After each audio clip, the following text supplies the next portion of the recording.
ஒரு தம்பி இப்ப புதுசா கட்சியை தொடங்கிய தம்பி, அவருக்கு ஒரே ஒரு அஜெண்டா தான், ஒரே கட்சி ஒரே அஜெண்டா. அவருக்கு என்ன அப்படின்னா ஒரே அஜெண்டா தான். திமுக ஒரு தீய சக்தி, திமுக ஒரு தீய சக்தி, திமுக ஒரு தீய சக்தி.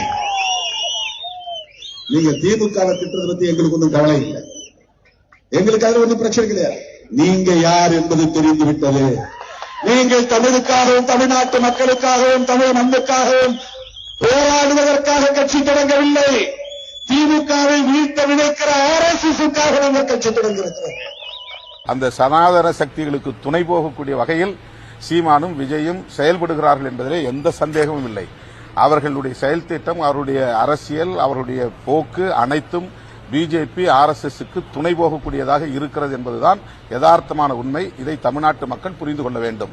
இவர்கள் ஒருபுறம் தமிழ் தேசியம் பேசுவது போல் அவர்கள் நாடகமாடுகிறார்கள். இவர்கள் ஒருபுறம் தனித்து நாங்கள் இயங்குகிறோம், திராவிட அரசியலையும் பேசுகிறோம், பெரியார் அரசியலையும் பேசுகிறோம் என்று சொல்லுகிறார்கள்.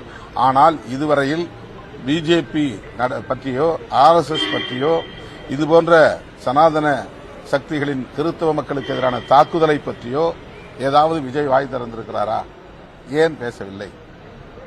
அவர் கொள்கை எதிரி என்கிறார். கொள்கை எதிரி என்றால் அவர்களை கொள்கை அடிப்படையிலே விமர்சிக்க வேண்டிய ஒரு தேவை இருக்கிறதா இல்லையா?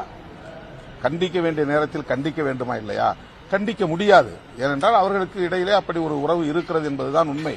இப்போது நடிகர் விஜய் அவர்களை அந்த கூட்டணியிலே இணைக்கிற முயற்சியில் ஈடுபட்டு வருவதாக ஊடகங்கள் தெரிவிக்கின்றன.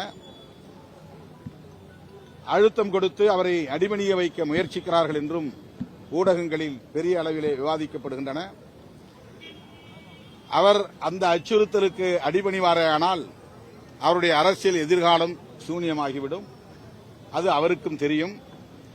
பிற மாநிலங்களில் பாஜக எப்படி சங் பரிவார்கள், பாஜக உள்ளிட்ட அனைவரும் எதிர்க்கட்சிகளை நயவஞ்சகமாக வளைத்து போடுவது அல்லது அவதூறு பரப்பி எதிர்ப்பது என்கிற உத்திகளை கையாளுகிறார்களோ அதே உத்திகளை தமிழ்நாட்டிலும் கையாள முயற்சிக்கிறார்கள். நண்பர் விஜய் அதற்கு இணங்க மாட்டார். தன்னுடைய எதிர்காலத்தை அவரே சூனியமாக்கிக் கொள்ள மாட்டார் என்று நான் நம்புகிறேன்.